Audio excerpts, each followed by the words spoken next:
Maintenant, je suis prête à entendre Madame la députée de Bourassa-Sauvé. Merci, Madame la Présidente. Donc, à mon tour d'intervenir sur le débat sur le discours d'ouverture que nous avons entendu hier. Madame la Présidente, après avoir fait tourner l'État québécois au ralenti depuis janvier dernier, le gouvernement de la CAQ a décidé de mettre la démocratie sur pause pendant 3 semaines, le temps de désigner par ses membres une successeur au député de l'Assomption, l'ancien premier ministre du Québec.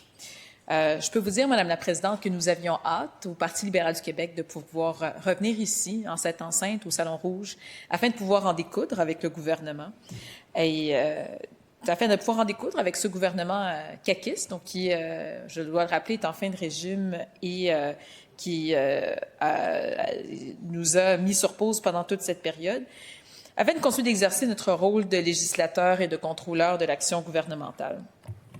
Hier, lors du discours inaugural, ce que nous avons constaté lors de ce discours d'ouverture, c'est que ce qu'attend les Québécois pour les 5 prochaines semaines, bien, c'est essentiellement ce à quoi les Québécois ont eu droit au cours des 8 dernières années.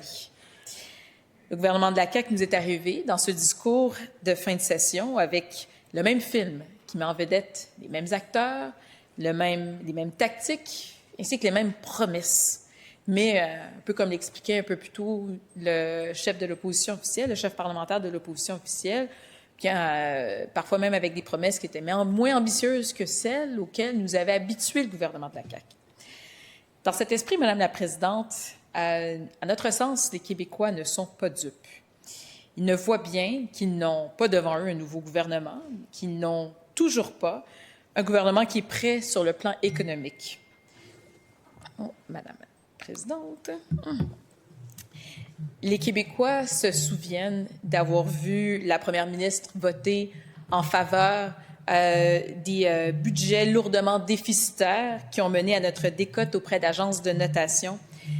Et les Québécois se souviennent d'avoir vu la première ministre du Québec applaudir le dépôt de ces budgets à tout rond, vous savez. Donc, dès qu'on a l'occasion d'émettre des votes ici au Salon Rouge, on a ce moment, disons plutôt à quelques égards solennels, mais disons qu'on se dit, OK, voilà, donc le budget du Québec, donc il est adopté, voici les prochaines orientations. Chaque année, nous, comme opposition officielle au Parti libéral du Québec, donc nous avons relevé donc les incohérences, les promesses brisées, les éléments qui ne fonctionnaient pas dans ces différents budgets. Et chaque fois, bien, ce qu'on voyait, c'est la même équipe, les mêmes acteurs et la première ministre qui, dans sa qualité donc de ministre donc de l'immigration, puis successivement de super ministre de l'énergie et de l'économie, bien, c'est cette ministre-là qui applaudissait donc ces budgets lourdement déficitaires. Les Québécois se souviennent aussi d'avoir vu la première ministre se lever chaque jour en période de questions, alors que nous la questionnions sur l'octroi de blocs d'énergie à nos PME. Et alors qu'aujourd'hui, la première ministre donc, nous parle donc, des PME, on se souvient de l'avoir vu nous dire « Non, non, non, on n'aura pas besoin, ce n'est pas une priorité, donc cet octroi donc, de blocs d'énergie », alors que nous, au Parti libéral du Québec, nous enjoignons le gouvernement à adopter une approche de Québec d'abord. Il s'agit de la même équipe, de la même première ministre qui ont défendu les subventions à Nordvolt, à Flying Wells, à Lyon. Il s'agit de la même CAQ qui est aux commandes tout au long du scandale SACLIC. Et lorsque la CAQ remettait au calendrier grec le projet de réfection et de modernisation de l'hôpital Maisonneuve-Rosemont, qui était porté par la coalition HMR, bien, la première ministre, elle était là. Alors que nous étions là à déposer des motions, à nous lever, à être aux côtés de la coalition HMR, puis à relever donc, ce qui ne fonctionnait pas, alors qu'il s'agit encore une fois donc, d'une autre promesse brisée de la CAQ. Et la même équipe et la même première ministre était là. Donc, cette même équipe était aux commandes du Québec. Alors, je vous dirais, Madame la Présidente, que à travers tout ça, donc ce que nous disions, c'est OK, donc on a les mêmes acteurs, bien, peut-être que avec ce que la première ministre, donc ce qu'elle va nous présenter donc, comme orientation pour les 5 prochaines semaines, bien, ce qu'on va voir, c'est peut-être du nouveau, c'est peut-être plus d'ambition, parce qu'on a entendu ce mot-là. Il y aura peut-être donc des mesures donc très fortes qui vont démontrer donc un changement d'orientation complet. Mais malheureusement, Madame la Présidente, c'est pas ce qu'on a vu. Ce qu'on a vu, par exemple, au cours de ce discours inaugural et au cours des premières interventions de la première ministre, mais et de l'équipe caquiste, bien c'est par exemple donc la reconduction du projet de constitution québécoise. On se rappellera, Madame la Présidente, et là, je ne vais pas simplement parler de notre opposition à nous comme opposition officielle ou d'opposition donc unanime des différents partis politiques ici, mais du fait que dans la société civile québécoise, tous ceux et celles qui se sentent interpellés par le projet de constitution québécoise se disent c'est pas qu'on est en défaveur d'un projet hypothétique de constitution du Québec, mais nous sommes en défaveur avec le projet qui est porté par la CAQ, qui est porté par le ministre de la Justice, et nous pensons qu'il devrait être retiré afin que nous ayons devant nous un processus qui suscite l'adhésion, puis un processus donc, qui permette à tous de dire bien, que nous avons, comme loi des lois, un document qui est rassembleur.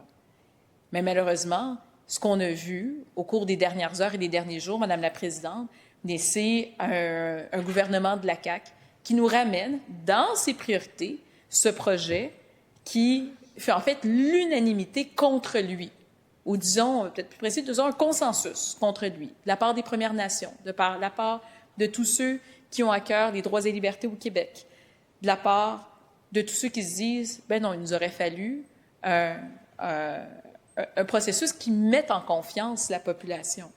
De la part des groupes de femmes, on se rappelle du combat, je vais l'appeler comme ça, du ministre de la Justice qui nous disait il faut absolument qu'on encadre le droit à l'avortement donc dans ce projet de loi-ci, alors que l'ensemble des groupes de femmes lui disaient ce n'est absolument pas une bonne idée, comme nous l'avions répété à votre ministre de la Condition féminine au cours de cette même législature, au cours de cette même 43e législature. Alors quand la première ministre nous dit nous avons devant nous un nouveau gouvernement et des nouvelles orientations, alors que le ministre de la Justice revient avec sa proposition phare de document constitutif qui, encore une fois, il fait l'unanimité, sinon consensus, contre lui. Alors que hier encore, donc, nous voyons Francis Véropol, par exemple, qui disait à quel point ça n'avait pas de bon sens qu'on nous ramène ce projet de constitution. Bien, vous aurez compris, Madame la Présidente, qu'au-delà du fait qu'on a devant nous, encore une fois, bien, le même monde que dans les 8 dernières années, bien, on a les mêmes promesses que dans les 8 dernières années. Je parlerai aussi, Madame la Présidente, on a entendu notre chef parlementaire un peu plus tôt donc, nous parler de la promesse de la CAQ en matière de conversion de places, de services de garde. Et là, on a un peu, je dis donc une expression que l'on connaît bien, un peu une balloune dégonflée. Parce qu'on nous dit, bien voilà, regardez donc la belle promesse que l'on met de l'avant, mais par le passé, on avait promis encore plus aux Québécois, puis on n'a pas été capable de livrer. Et là, on nous arrive avec cette promesse de conversion de 5 000 places en service de garde. On nous arrive aussi, Madame la Présidente, curieusement, parce que là, on nous dira, bien, regardez, non, on a des nouvelles idées, on a de nouvelles propositions qui émanent de cette course à la chefferie. On a promis de rembourser donc, la taxe de bienvenue sur les premiers acheteurs. Regardez, donc c'est une promesse forte. Bien, ici, c'est drôle, hein? La première ministre nous arrive avec, disons, donc des idées, pourrait donc débattre donc, du contenu de la solution même qui est présentée, mais elle nous arrive, regardez, OK, on a une nouvelle idée ici, mais qui tente de corriger des problèmes que la même équipe qui est devant nous a elle-même créés au cours des 8 dernières années. On se rappelle, Madame la Présidente, que dans la dernière législature, bien, l'opposition libérale était là à nommer la crise du logement, alors que le gouvernement avait passé l'ensemble donc, de ce mandat-là à nier le fait que nous vivions même une crise du logement au Québec. On se rappellera que par la suite, après avoir tardé à reconnaître que nous étions prises avec une crise du logement, bien, nous avions un gouvernement donc, qui semblait un peu au dépourvu, hein, qui ne nous arrivait pas avec différentes solutions. Donc, je trouve ça assez particulier qu'on nous présente les cas de Rosie Williams, si je me souviens bien, ou de Rose et William, qui avaient de la difficulté à s'acheter une propriété tout au long du règne caquiste. Et que par la suite, on se dit, bien, regardez, on vous fait donc ce beau cadeau, alors que c'est nous-mêmes qui vous avons empêché de pouvoir accéder à la propriété au cours de ces 8 années-là. J'ai aussi trouvé assez curieux que la première ministre, nous arrive, nous dise, bien, regardez, donc ce couple-là, par exemple, donc Rosie et William, donc finalement, donc ils ont, on va donc leur rembourser donc cette taxe de bienvenue-là. Mais on nous dit, ben Rosie est enseignante en enseignement. Si la CAQ avait octroyé la rémunération des stages dans le secteur public, notamment en enseignement, ben peut-être que Rosie, elle aurait eu la capacité de pouvoir épargner un peu plus pour pouvoir accéder à la propriété. Madame la Présidente, en culture, la première ministre, c'est un autre exemple, ce qu'elle nous dit. Bien, regardez, donc on a donc des nouveautés, mais encore une fois ici, donc la première ministre nous a parlé seulement 2 minutes sur les 48 minutes 18 secondes qu'ont duré son discours inaugural pour nous parler de culture. Je pense que je me serais attendue à ce qu'on ait des orientations qui s'étendent pendant une durée un peu plus longue pour venir défendre la culture québécoise. Mais en bout de ligne, ce qu'elle nous a présenté, c'est ce à quoi le ministre de la Culture s'était déjà engagé au cours de la 2e session de cette 43e législature. Puis, bien évidemment, vous le savez, j'étais là, puis je pense que c'est même devant vous, Madame la Présidente, que je suis venue dire qu'il y avait unanimité ici à l'Assemblée nationale sur ce type de mesures-là. Donc, vous comprendrez bien que le gouvernement actuel n'a pas le monopole des politiques culturelles, mais pour un gouvernement qui nous disait, regardez, on arrive avec du nouveauté et des nouvelles orientations, puis moi, ce que j'ai entendu dans cet autre dossier que je défends, bien, c'est à peu près... En fait, c'est exactement donc, la même chose qu'on nous avait déjà proposé au cours des derniers mois et des dernières années. Mais ce qui m'a le plus frappé, Madame la Présidente, parce que là, je faisais un survol des différents éléments que l'on voyait dans les principaux messages qui ont été véhiculés par la première ministre lors de son allocution. Mais ce qui m'a le plus frappé dans tout ça, bien, c'est le fait qu'on ait si peu parlé d'éducation. Madame la Présidente, au cours des 48 minutes 18 secondes qu'ont duré l'intervention de la première ministre à l'occasion de son discours d'ouverture, j'ai compté hier, parce que j'avais hâte qu'on puisse parler d'éducation, on a parlé à peu près 1 minute d'éducation. Ça m'a surprise, je vous dirais, parce que on se souviendra que le député de l'Assomption, l'ancien premier ministre du Québec, nous disait à quel point l'éducation était le socle de la Coalition Avenir Québec, puis que lui, il était revenu en politique pour parler d'éducation, puis que c'était sa priorité des priorités. On a vu, au cours de ce mandat-ci, ce que ça voulait dire pour le gouvernement, le fait que l'éducation était la priorité de ses priorités. En fait, on a vu notre réseau d'éducation être malmené, puis à certains égards, être négligé. C'est ce que l'ensemble des groupes du réseau d'éducation sont venus nous dire maintes fois, ici dans cette enceinte, puis également dans l'espace public. On les a vus se lever. On a vu nos groupes en matière d'éducation nous dire qu'ils en attendaient plus d'une CAQ qui élevait au rang de priorité l'éducation au Québec. Donc, vous comprendrez, Madame la Présidente, à quel point je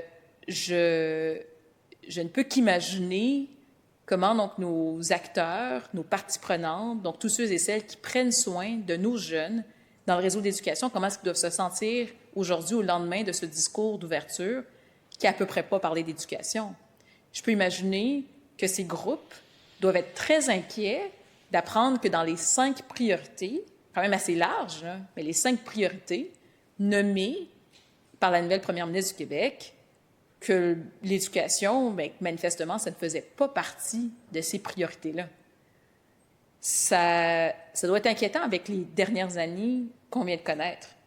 Puis dans tout ça, je dis, OK, on a parlé pendant 1 minute d'éducation, mais qu'est-ce qu'elle nous a dit dans son discours inaugural hier, Madame la Présidente? Bien, la PM est venue nous dire, bien écoutez, nous, ce qu'on va faire, on va s'assurer de maintenir les budgets en éducation. Donc, voici la promesse. Fort bien. D'abord, encore faut-il donc décliner ce que ça signifie pour elle, parce que je pense qu'il y a un certain flou artistique autour du point qui a été amené par la première ministre.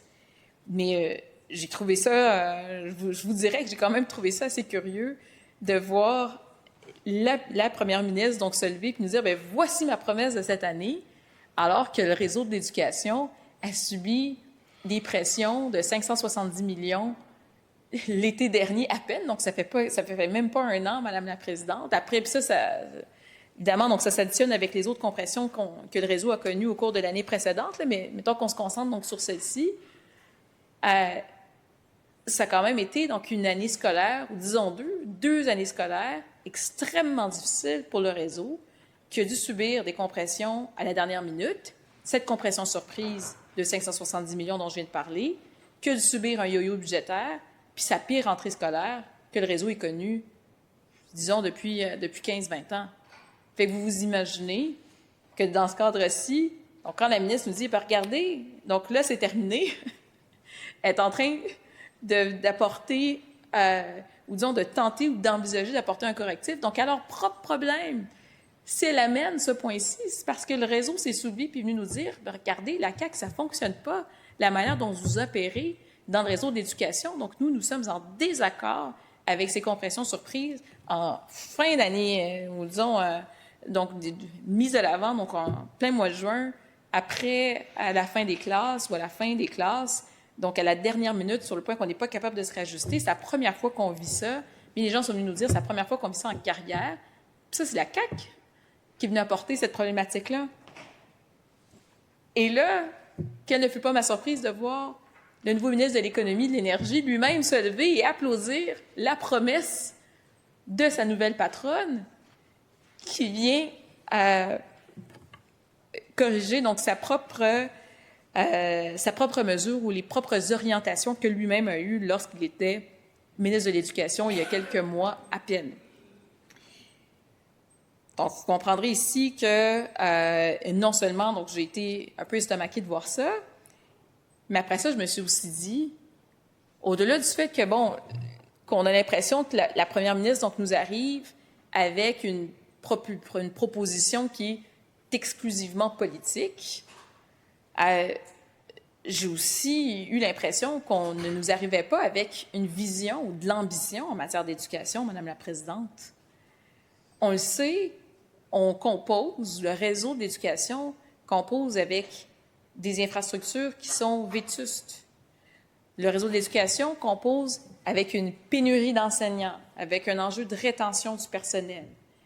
Là, on a une pénurie, pas juste d'enseignants, je viens de l'évoquer, mais également donc une pénurie de personnel professionnel ou de personnel de soutien. On a des propositions qui sont apportées par le réseau, par le milieu, pour venir contrer ces problématiques-ci. Pourquoi est-ce que la première ministre n'en a pas parlé dans son discours inaugural? On sait que le réseau compose avec des enjeux de violence à l'école. Moi, j'aurais aimé pouvoir entendre la première ministre donc nous arriver avec certaines orientations, ou du moins nommer ce type de problématique-là, puis nous dire, moi, réseau d'éducation, je vous entends, puis je comprends que vous avez besoin d'une vision structurante. J'aurais aimé qu'on nous parle, par exemple, de la révision de l'indice du milieu socio-économique. C'est un enjeu avec lequel le réseau est aux prises en ce moment même, alors qu'il y a, encore une fois, donc, des soubresauts budgétaires qui sont amenés par cette révision-ci, puis des milieux scolaires qui ont des besoins, puis qui vont se voir arracher les ressources dont ils ont besoin, parce que le gouvernement caquiste, avec la même ministre de l'Éducation qu'avant la pause parlementaire qu'on nous a imposée, fait la sourde oreille par rapport à cette demande-là qui vient du réseau de l'éducation. J'aurais aimé qu'elle puisse nous parler des enfants qui ont faim à l'école. Donc, vous comprenez, Madame la Présidente, qu'on est aux prises avec un réseau d'éducation, puis des acteurs du réseau. Donc, nos profs, les membres de notre personnel, des parents qui sont fatigués, des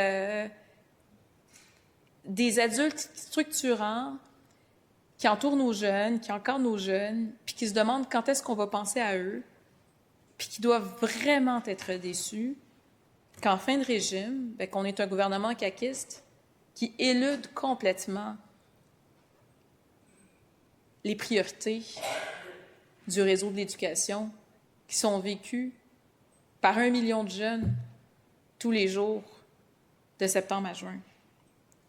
C'est pour ça que nous, au Parti libéral du Québec, Au Parti libéral du Québec de Charles Milliard, Madame la Présidente, nous, on propose des États généraux en matière d'éducation parce qu'on se dit qu'on est rendu là, en 2026, après plus de 30 ans, à asseoir l'ensemble des membres du réseau, l'ensemble des parties prenantes qui entourent nos jeunes, puis qu'on réponde à cette demande-là qui vient du milieu, puis qu'on se dise, bien, quelle est notre vision, puis quelle est notre ambition collective pour nos jeunes, pour le réseau d'éducation, au cours de la prochaine génération.